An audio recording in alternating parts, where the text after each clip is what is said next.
Glória a Deus. Jesus é o pão da vida, Jesus é a palavra viva. E nós estamos aqui para ouvi-lo nessa manhã. Você vai ficar com um pouquinho de calor. Nós temos tido problemas aos domingos pela manhã com a voltagem fornecida pela SEB. Nós temos um dispositivo no nosso equipamento de som que, se ficar menos de 200 volts, então ele bloqueia.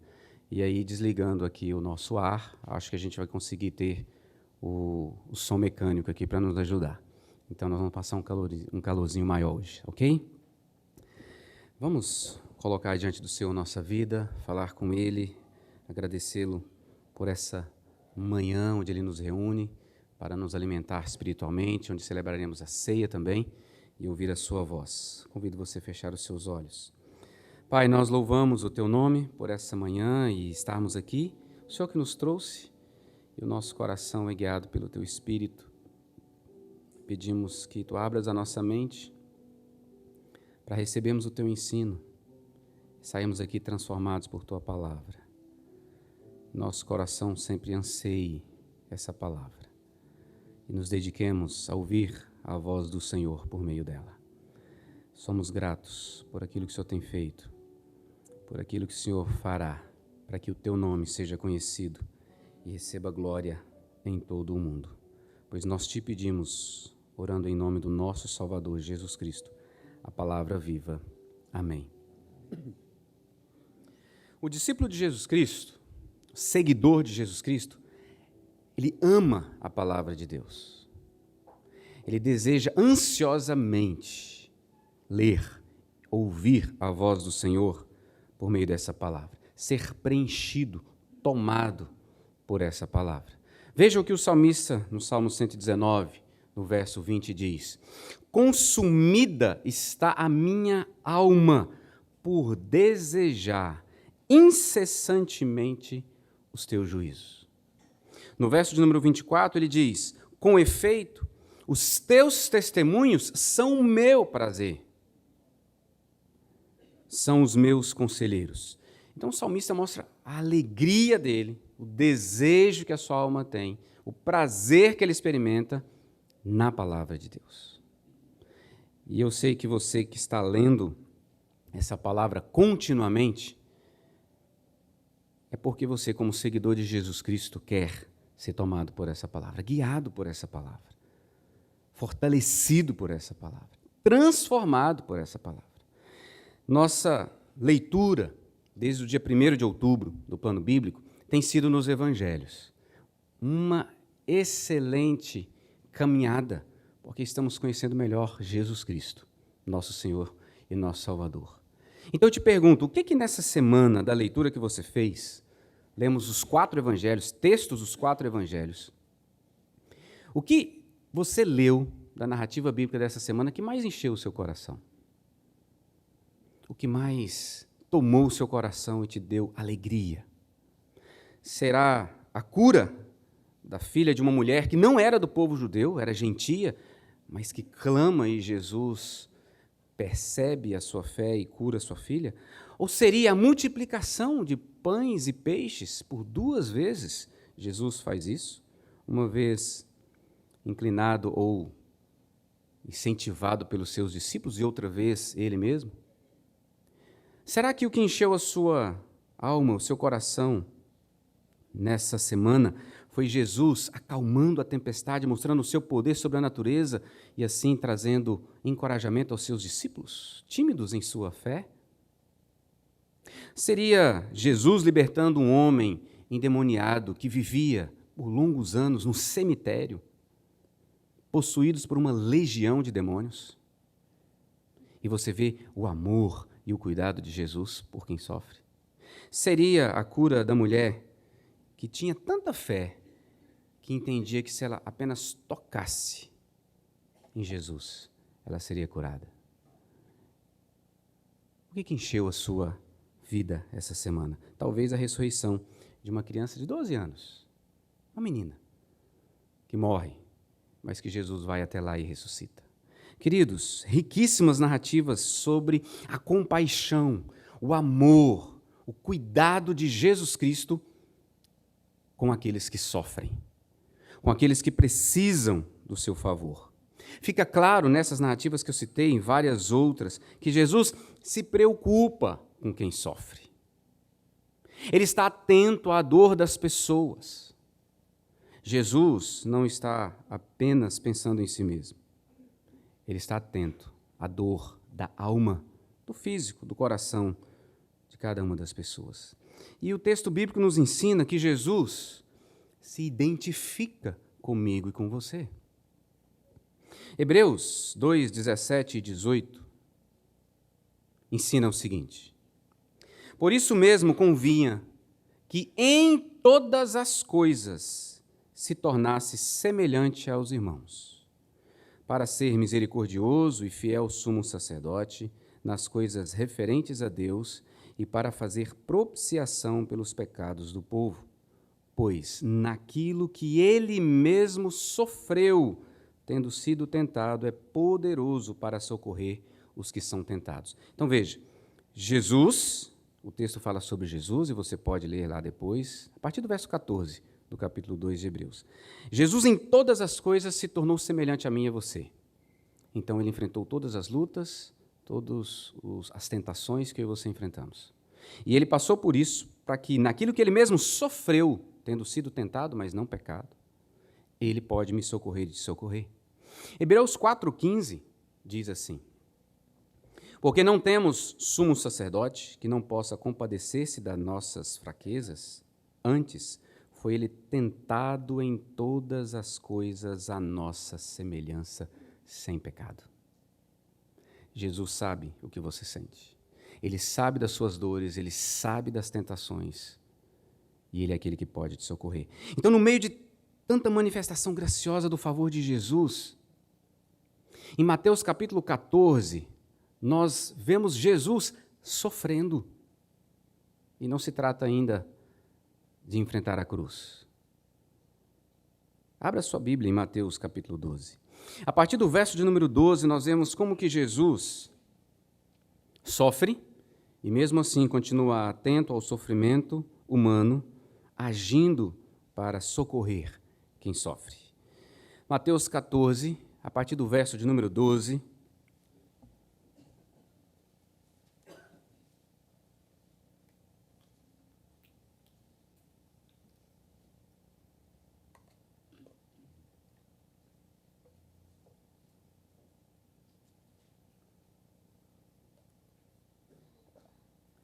o texto diz assim: então vieram os seus discípulos,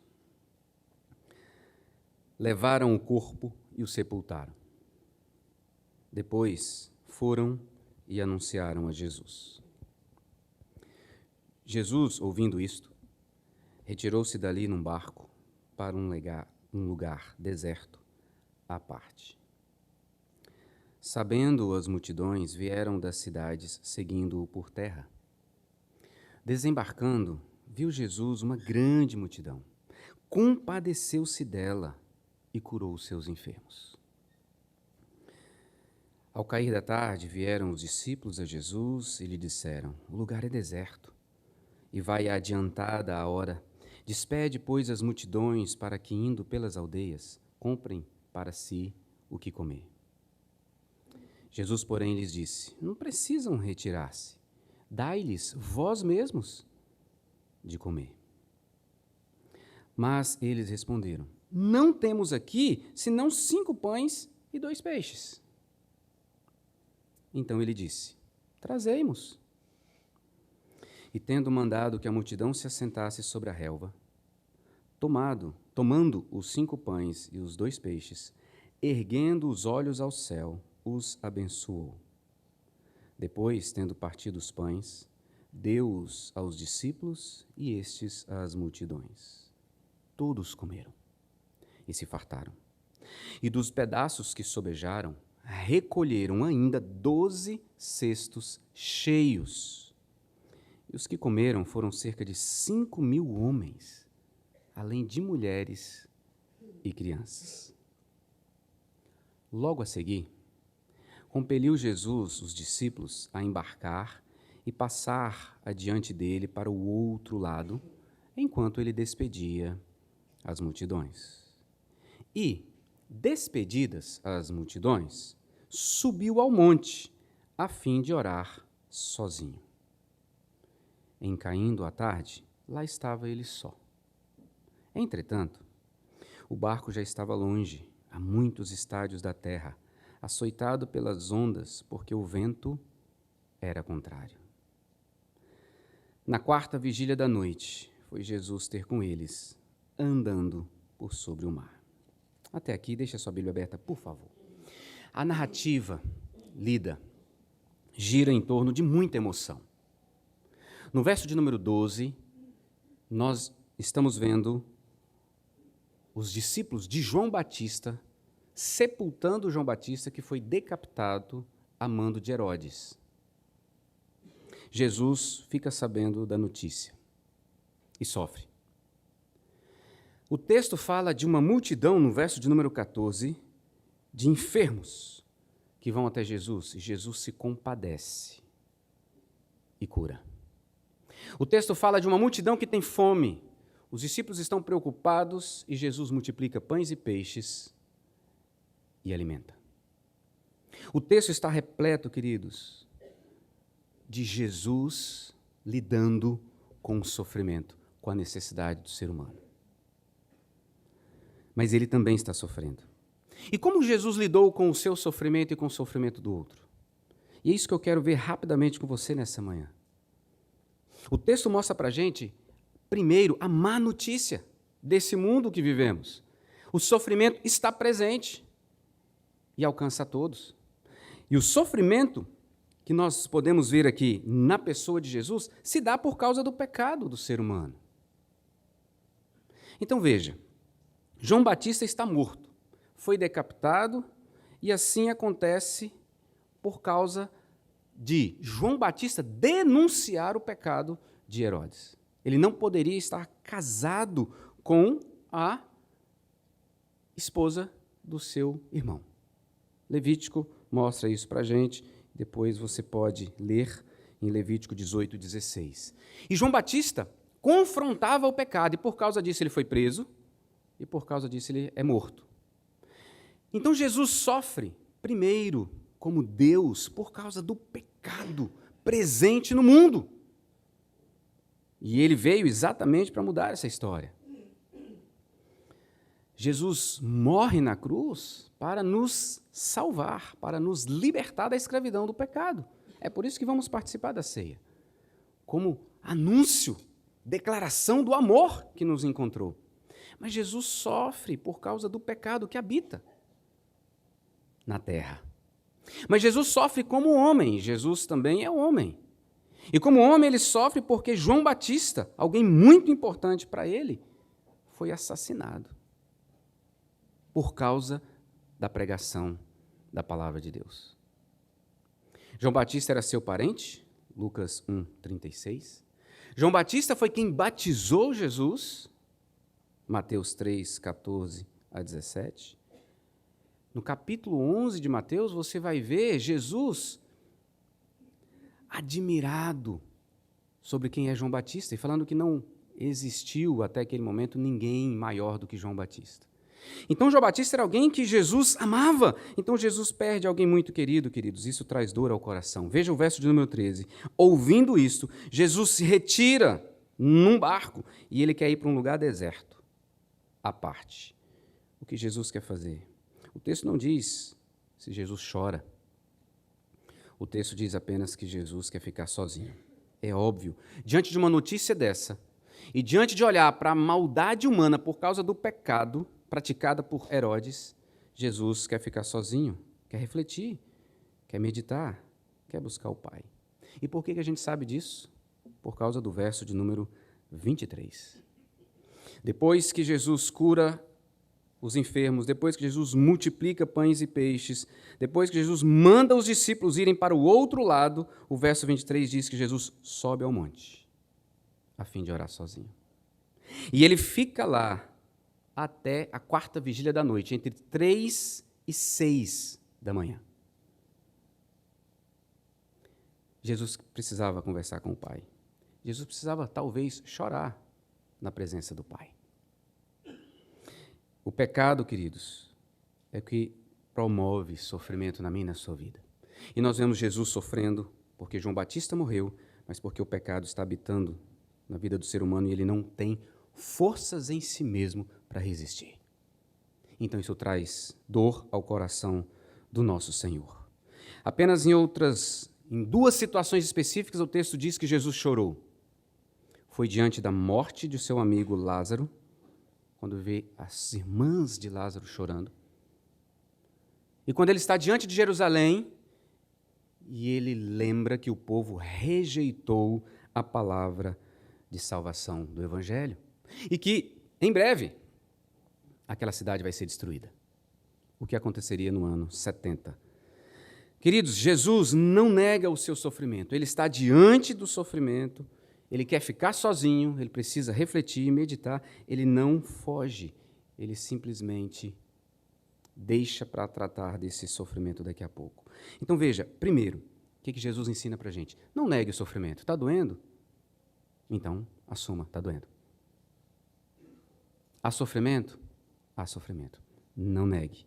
Ele acontece por causa do pecado humano. Seja seu pecado, as consequências do seu pecado, seja por causa de outro que peca contra você, é óbvio, pecando contra Deus. Segundo, não fuja da dor. Enfrente-a como Cristo. Corra para Deus.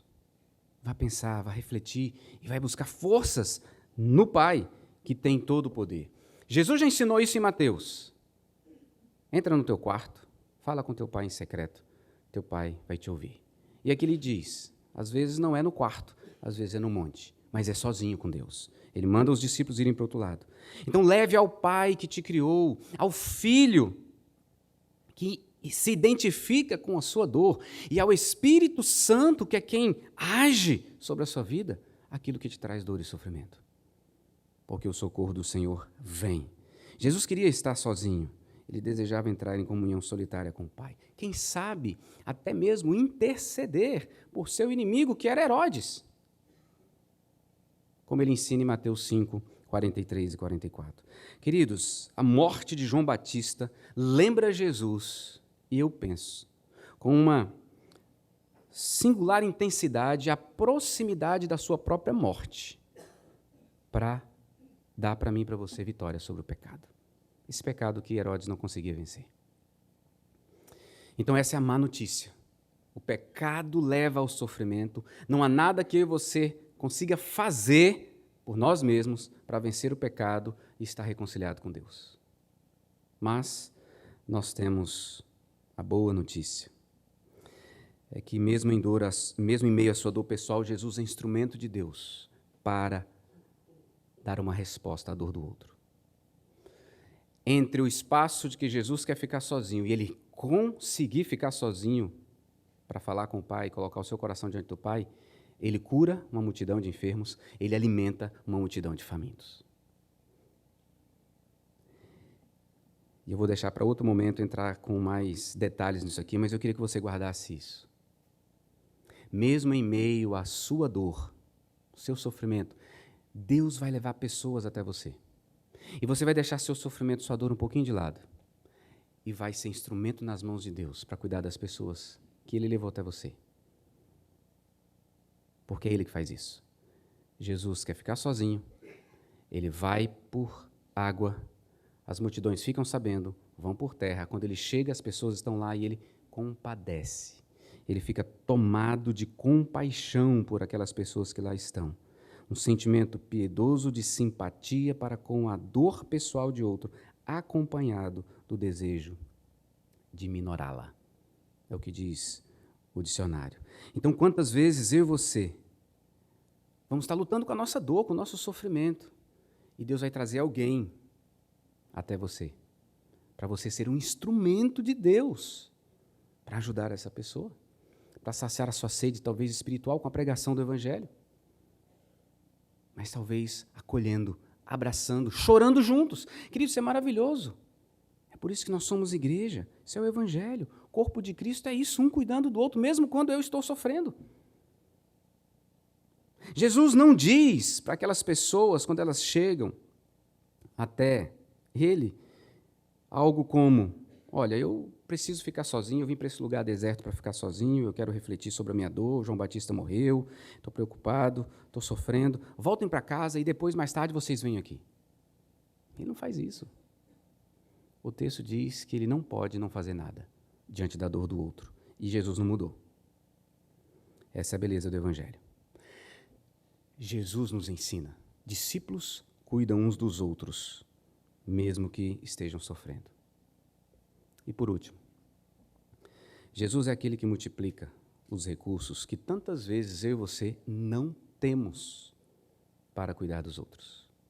Quando os discípulos sentem, percebem que as pessoas estão cansadas, com fome, ele diz: Jesus, vamos despedir para que eles possam ter com o que comer. E Jesus diz: vamos dar nós mesmos comida para eles. E eles dizem: nós não temos aqui, temos pouca coisa. E Jesus diz: traga para mim. E é isso que Jesus está ensinando para mim e para você. Às vezes você está no meio de uma dor, um processo de sofrimento. Deus leva alguém até você e você fala assim: eu não tenho como ajudar essa pessoa. Aí Jesus está dizendo: então traga para mim. Leve até Deus, leve até Jesus o que você tem. E Ele vai multiplicar. E multiplicar de tal forma que vai suprir as necessidades daquele povo e vai sobrar 12 cestos cheios para alimentar outros, para suprir a necessidade de outros. E é isso que Jesus está ensinando para mim, para você. Você tem poucos recursos? Não tem recurso nenhum? Então vem até mim. Eu vou multiplicar. Porque se trata dele, querido. Essa narrativa está em torno de Jesus, do seu agir, do seu poder. É Jesus que faz muito mais do que pedimos ou até mesmo pensamos. Para aqueles discípulos era impossível alimentar aquela multidão com aquele pouquinho. 5 pães, 2 peixes. Mas para Jesus era mais do que suficiente. Eu e você não temos os recursos necessários diante da multidão que clama, sofrendo, clama por salvação. Pessoas cheias de fome na alma. Mas Jesus multiplica o que temos. E nós podemos sair para anunciar o pão da vida, que vai preencher almas sedentas por salvação. O que é o que você temos que fazer? Correr para Jesus. Correr para Jesus.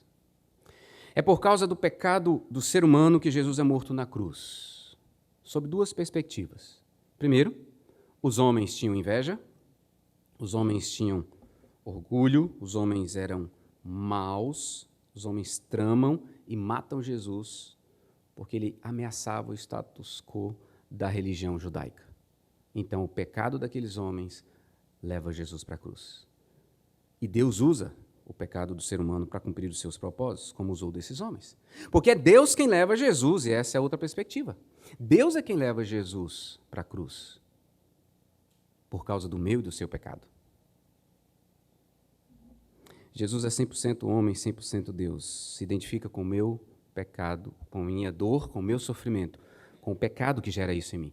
E Ele morreu para me libertar desse pecado. E unido a Ele, eu e você, então, podemos viver vencendo o pecado. Vencendo a dor, lidando com a dor, trabalhando. Porque só vamos ficar livres de sofrimento na volta do nosso Salvador. E Ele só vai voltar depois que todos ouvirem o Evangelho. Então está aí o caminho para mim e para você. Mesmo em meio às nossas lutas, dificuldades e dores, vamos levar o pão da vida às pessoas. Queridos, Jesus sabe exatamente o que você está passando. Ele conhece a sua dor. Ele conhece o seu coração. Ele sabe de todas as coisas. Ele é Deus onisciente. E por saber, se identifica e sofre junto com você. Por que o ensino bíblico é que nós devemos chorar com os que choram? Porque é assim que Jesus age. Ele chora com quem chora. Exatamente porque Ele, como Criador de todas as coisas, não criou o mundo para viver assim. Aprendemos com Jesus que quando nossos recursos são escassos, nós levamos a Deus. Pois Ele, como Deus, Jeová Jireh, o Deus de toda provisão, vai suprir aquilo que eu preciso, aquilo que outras pessoas precisam, aquilo que as pessoas como um todo necessitam. Salvação nele. Direção dele. Jesus, queridos, se identifica comigo e com você. Ler o Evangelho é uma riquíssima oportunidade da gente encontrar-se com Cristo e ver como nós devemos viver nessa vida. Nós vamos participar da ceia agora. A ceia lembra o maravilhoso amor de Deus sobre a minha e a sua vida. para nos tornar semelhantes a Ele. Gente que cuida de gente mesmo quando está sofrendo. Gente que leva até Jesus as suas lutas, dificuldades, porque só Ele entende e tem a resposta. Gente que mesmo quando não tem recursos, corre para Deus e fala: Deus, me dê aquilo que eu preciso para abençoar aqueles que o Senhor mesmo trouxe até mim. Pai, nós louvamos o Teu nome, porque diante da nossa miséria, da nossa fragilidade, diante da nossa limitação, o Senhor vem até nós, supre cada uma das necessidades e nos faz instrumentos para abençoar uns aos outros. Obrigado. Obrigado por esse evangelho da graça que nos alcança, porque nós não temos nada para oferecer. A única coisa que nós temos a oferecer são os nossos pecados. E o Senhor os perdoa todos em Cristo Jesus, por causa da graça. Senhor, torna-nos discípulos, seguidores de Jesus, obedientes. E à luz daquilo que temos aprendido com Ele, que Ele ensinou os seus discípulos de lá, ensina os discípulos daqui, nós queremos tornar o Teu nome conhecido para que Tu recebas glória. E por isso, oramos, porque somos totalmente dependentes do Senhor, em nome de Jesus. Amém.